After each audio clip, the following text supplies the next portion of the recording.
Wrestling fans, welcome once again to Scoop on the Slams. He's Danny. I'm John. We're going to review Smackdown very quick because it made us very sad. What a sack of crap that was. Danny. Wasn't great. Thoughts? Not a great show. Just it hasn't been. Even the Roman Reigns stuff was a little weak, and that's saying something. I agree. I did like the attack on him backstage and him talking to the camera and addressing the Owens family. I thought that was pretty cool. Very heelish. True to his character. The one bright spot was KO introducing. I just thought it was funny because I got a chuckle out of it. Him introducing his friends, and it was the table, ladder, and chairs. Yeah. I laugh like an idiot because I'm a child. That was pretty funny. I mean, that is Vince's demographic. I laughed. Yeah. No, it was funny. But then Jey Uso attacks him, starts attacking the leg, and I thought, oh, okay, this could be an interesting angle. He's got a bad leg going into the match. But then KO Supermans out of it and puts him through a table, making Jey look dumb and weak. I thought you're trying to push him. Like, I didn't get the point of that comeback. Maybe it's the constantly, he's the constant screw up, and Roman Reigns always has to come and fix it. That's dumb. I don't know. It was just an idea because eventually I think that Jay's going to be the one that takes the title off of him, but that's just me, I think. That would be kind of cool if it's not Seth Rollins. That would be kind of cool. Yeah. Mm-hmm. I would prefer Seth Rollins, honestly. Yeah, that would be the coolest storyline. Yes. If you're listening, book it. Yeah. And from the rumors we're hearing, Vince doesn't want to go in that direction at all. But we'll get to that in a few minutes. Real quick, let's review the rest of SmackDown. I'm not going to go into... Sasha started the show. Okay. Cut a promo, got interrupted by Carmella on the Tron, who introduced us to her sommelier. And like I said before, WWE just likes giving titles to people, and I don't think they really research what that is. He didn't give a single wine recommendation. Stupid. Instead, she made him run out to the ring with the contract that she had already signed for a TLC match. Sasha Banks whoops his ass. I don't remember if she actually signed it afterward. But then she... That's a good point. I don't remember that either. It doesn't even matter because she's so amped up that she's like, we're going to have this match tonight, which is code for they don't have room for us on the card for TLC potentially, so we're going to do this right now. Mm-hmm. But it ends in a DQ. Disqualification. Sasha Banks didn't break the hold. Stupid. So I guess we are getting that match at TLC anyway. Contract is already signed and had the TLC logo on it, so might as well. Yeah. So Carmella did lay her out at the end after all that. So yeah, that was cool, I guess. But overall, we're 1 for 1 on stupid. Anyway. Yeah, it's just dumb. That whole back and forth between the Tron and the ring was again super scripted. I hated all of it. They sounded like robots. It's horrible. Mm-hmm. God awful. I agree. And then what was after that? What was the next thing? The Dolph Ziggler match? Maybe. Ziggler beat Montez Ford via the most ridiculous of distractions. Basically, Rude hit Dawkins outside, knocked him out, and it distracted Montez Ford for a second, and Dolphy Ziggles gets the win via super kick. Yeah, whatever. At least it wasn't a roll up. Yeah. And then we made Big E look dumb, so we're batting 1,000. Yeah. Lost to Sami Zayn via count out, which at the count I think you said it was at the count of 5 or 4. 5 or 6. They started crawling underneath the ring, only to come out the other side, and Big E was just stuck down there because he's humongous. Mm-hmm. He was like Winnie the Pooh. Yeah, and it's because he was hanging on to Sami Zayn's foot and wouldn't let go. It's like at 8, I'm just thinking, I'm putting myself in the scenario. If it's me and they count 8, I'm letting go and getting my ass back in the ring. Logic would dictate, yes. Right. If you care about wins and losses, but this company doesn't, so whatever. What are those? So, Win-loss records. They're ridiculous. yeah, moving on. It's too tedious and there's too much paperwork involved. Yeah, whatever. Anyway. Rather rewrite the show an hour before it starts. Yeah. I don't think there's any much else, to be honest. There was like maybe one more actual match that I can remember that had any kind of importance. Well, the Riot Squad beating Natalia and Billy Kay. Natalia and Billy Kay. That tag team's gonna be, that tag team is basically nothing. Yeah. Your boy Shorty G and Otis. Yep. They throw them together, and you think, okay, this could be. We're gonna have a new tag team. And a fun lose right off the bat. Yeah, and a fun tag team because I honestly like them both. By the way, rumored future dream match between Gable and Daniel Bryan coming up in the near future. Hopefully that's a reality. That'd be great. Yeah. But Gable, Otis, two guys I like. I was kind of excited about that tag team. I'm like, oh, let's see where they go with this. It seems like they put them against. You know they're gonna have a solid match. It was Cesaro and Shinsuke Nakamura. They all know how to work, and they gave it to the. I'm tired of that tag team. I don't even see why they're a tag team to begin with. They're an odd pairing. They're a very odd pairing. They should both be individuals, like individual stars. But yeah, Nakamura should be tearing it up as a face like he did in NXT. Yeah. The music, the people. You can even pipe in the music now, and like people singing along. Like it would just be great. Mm-hmm. And Cesaro, he's proven it for years that he's one of the strongest people on the card. His promos are there's something left to be desired, but other than that, he puts on phenomenal matches. Mm-hmm. Agreed, 100%. And one last little note about the show that we can riff about whatever. We're sticking with the King Corbin shtick because Vince finds it funny. 2020 hates us. I don't know what it is. So we're sticking with that because the two goons that he hired are now called the Knights of the Lone Wolf.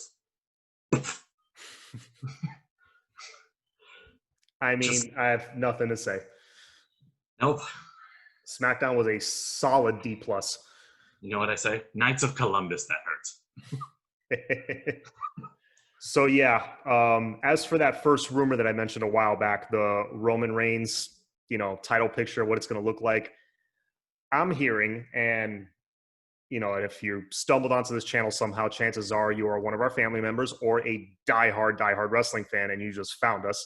And you probably are aware of this rumor that Roman Reigns, it's planned that Roman will drop the title to Goldberg at some point at some Saudi show coming up. I'll be honest, I don't know when this show is supposed to be coming up. Maybe it's later in the year, around SummerSlam time. I don't know. But that's eventually the plan.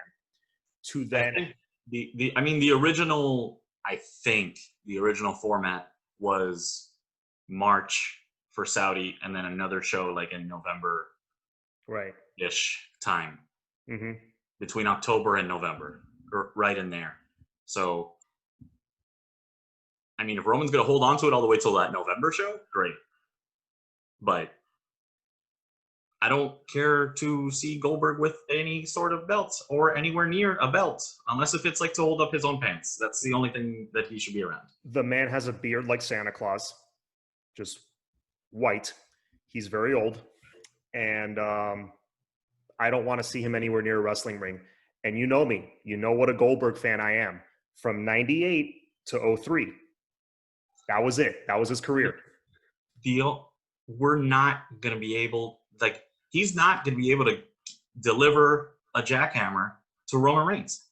If he can't deliver that move to his opponent, I don't want to see it. He could face Leon Ruff, and that's it at this point. No, unless you want to endanger Roman, have him get spiked on his head. Yeah, go be our guest. Go right ahead. But no, please.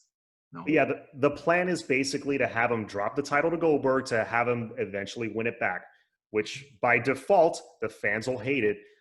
The fake crowd noise will tell you otherwise, but trust me, the fans at home will hate it. And we'll start cheering on Roman just to get the title off. Well, who knows? We could have we've already got a vaccine. By next November, we might actually have a crowd there, and it might very well turn into the shit show that I think it would turn into. Mm-hmm. I kind of hope that happens if Vince goes through with his plan. Apparently, Roman and Vince got into it. That's the rumor, the report about that it's going to stop Roman's momentum, and I agree. This is the best storyline you have going on SmackDown, hands down.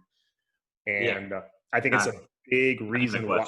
Yeah, it's a big reason why the ratings are as high as they are, and they've been steadily climbing for SmackDown. Your show is as good as your best heel. Yeah, you're gonna run the show into the ground. Yeah. Yep. So there's that, fun times. And another rumor is Brock Lesnar. It's almost Brock Lesnar season, as we all know, our favorite time of the year. Yes, all 3 months of it. Mm-hmm. And reportedly, AEW is very interested in signing Brock Lesnar. Now, I don't know if this realistically could happen. Could they throw more money at him than WWE can? Absolutely. They have the money to. They have more money. Absolutely. Yeah. Now, would they give him... They have a real NFL team. Yeah. So, no XFL, none of that business. But... No offense to The Rock. Please don't hurt me. Yeah. So, if it is all money for him and he'll just go with the highest price tag, yeah, we could see Brock in AEW. But we know how it is. It's the money. It's the flexibility. It's being able to show up whenever he wants. Could AEW? Hey, they've given that to apparently one of the main reasons why Sting signed with AEW was under no uncertain terms. Like Tony Khan told him, like he can leave on his own terms. That was the biggest selling point to him. Mm-hmm. You get to leave on your own terms, whether that's a match, whether it's having a stable that you get to manage. They're going to give him whatever he wants, and I think that's awesome. I think that's dope. Especially Sting obviously has earned it. And, he's 60 years old. So let him go out how he wants to go out. Agreed. So Brock, I'm thinking small chance. Yeah, maybe he ends up in AEW. Who knows? But I just think even for a guy like Brock, who's not known for loyalty necessarily, he may be loyal to Vince because Vince has hooked him up for years. Yeah, that is true. And books him as strong as he wants. He basically. Yeah, he decides who he loses to at this point. Pretty much. Yeah, he'll have that freedom. I don't know if he'll have that freedom in AEW because they're more traditional. They believe in putting over the right guy. Yeah. But, there'll be if he's going to be like a main attraction type of dude that he shows up every once in a while, just wrecks somebody and leaves for a payday, he might be the guy for a little while over there. Yeah, interesting development there. On to Matt Riddle. I know you mentioned it in the last episode. They were really keen on making him look like an idiot. Yep. And apparently it's because, and I'm not shocked by this at all, Vince likes it, finds it funny, and that's why he has him around.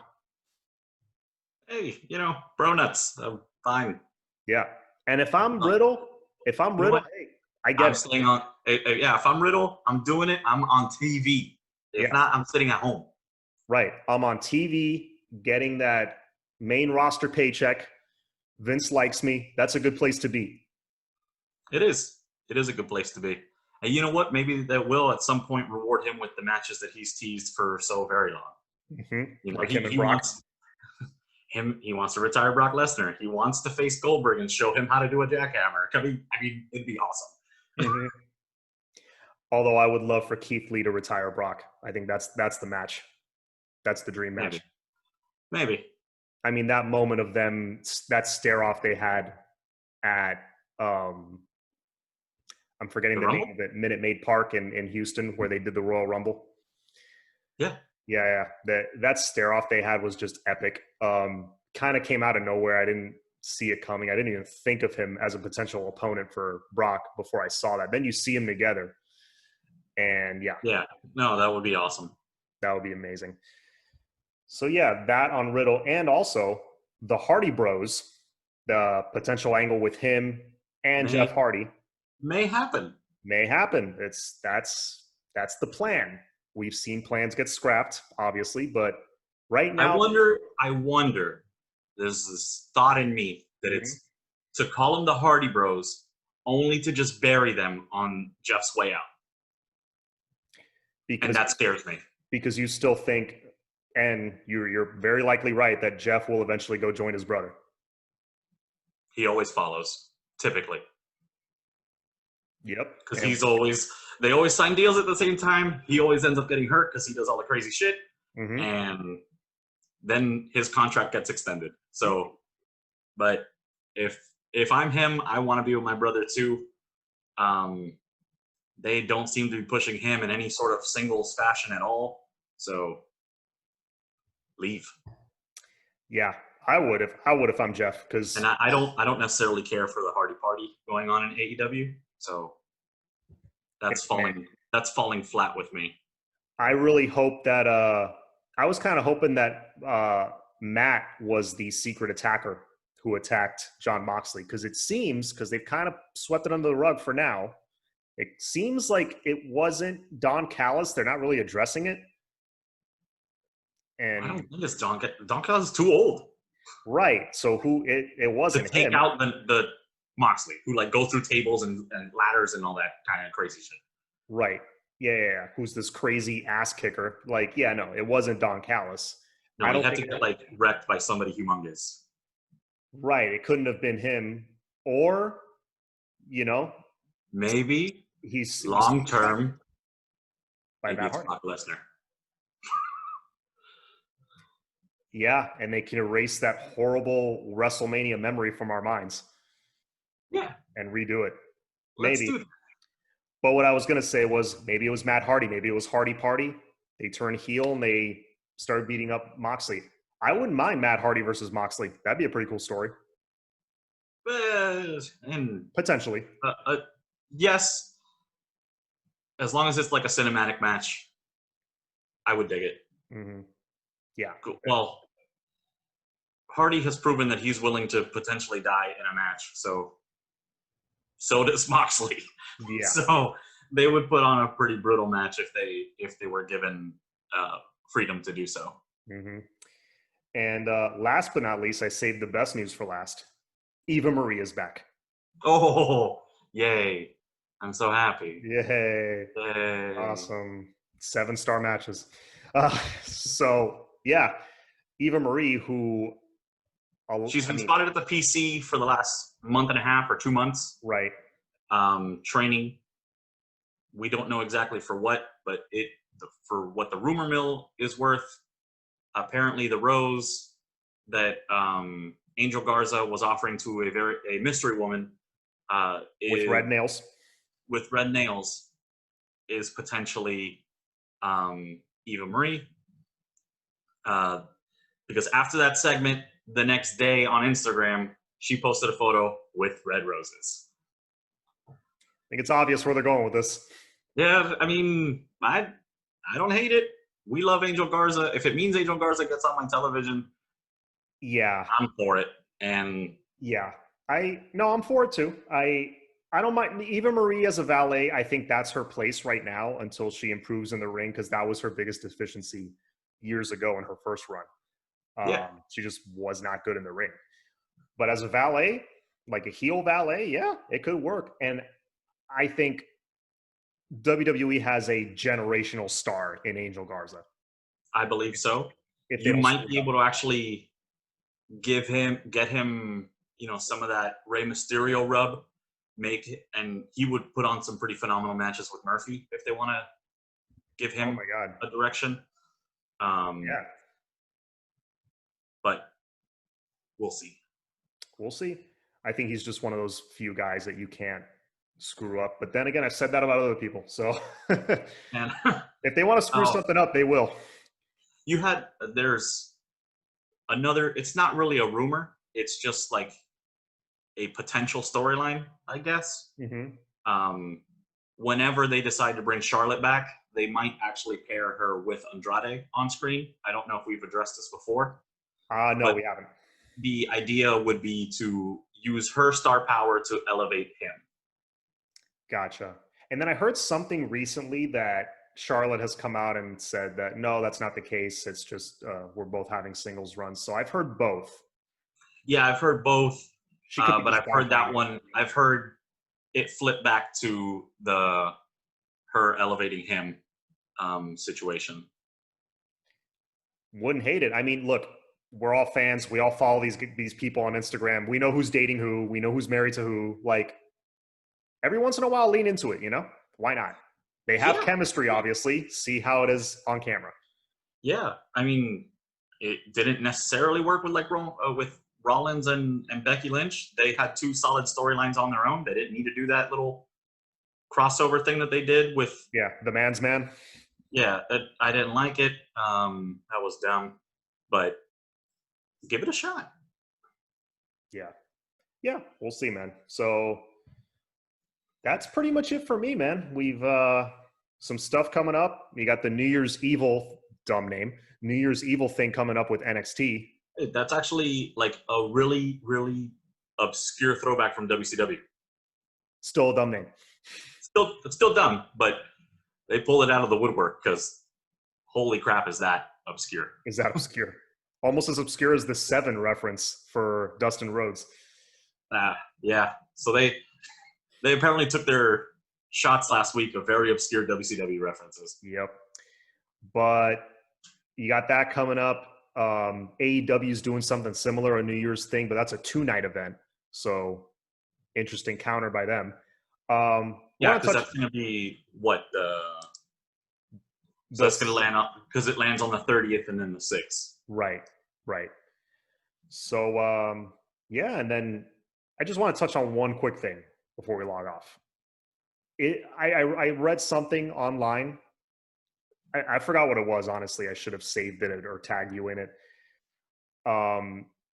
Somebody was saying that I think it was a tweet that the shine is pretty much off NXT. Like it's not like AEW is always going to have the advantage because NXT, the charm of it was the minor leagues and it was supposed to be the last step before these guys go onto the main roster. I did see this. You saw that, right? So I saw it. I don't know if you tagged me in it or not, but I saw it. And yeah, it was basically hinting at like there are people that the charm of it was that you were rooting for these people to get to the main roster, and now you just have these people that are career NXT people that are not going anywhere, and we may or may not ever get to see them on the main roster. Right, because the main roster in a lot of cases is a step back for them, or it ends up being a step back. It's just there's nothing to look forward to for them. Yeah, I mean, it's a bigger paycheck, but they're sitting at home not doing the thing that they love to do. So sitting at home or getting put in a dumb storyline. Yeah. You got guys like Aleister Black who want to go back to NXT. Mm-hmm. I mean, that alone should tell you how things are going. And you've got people that have successfully gone back to NXT. You got Tyler Breeze who went back there, and he's at least being used from time to time. Finn Balor's having his best run with the company right now. Arguable, but arguable. I mean, I know he was the Universal Champion, but like I love this version of Finn Balor way more. Fair enough. I do miss Demon Finn, but that's because I'm a fan of art and I love that stuff. The Demon Finn thing is cool. I do like it. But the whole all the shout outs he gives to the Bullet Club, you know, and the Prince and all that stuff, like just blatantly acknowledging his time with New Japan, and they're letting him do it. It's like that's what makes it awesome. Oh, absolutely. Yeah. But yeah, man, just wanted to touch on that. It's a shame that, yeah, and I think it's true. I still like NXT. I still watch it. I still enjoy it. I think it's the best brand in WWE still. But it is by a mile. Something by a mile, yeah. But something's missing from it, and I think that's part of it. But I think another part of it is that live crowd. That Full Sail crowd is such a big part of that show. When we get that back, those guys are bonkers. I love those guys. Yeah, when we get that back, I think it'll start to feel like NXT again. Hey, but then if one has one, the other one's going to have their crowd too. And I'm going to get, we're going to get a pop when the best friends hug. So, when the best friends hug, and then when people sing Judas. You got to give the people what they want. Mm-hmm. And on that note, we'll end. We'll be back with you guys later in the week with another episode. But until then, this has been The Scoop on the Slams. Take care, buddy.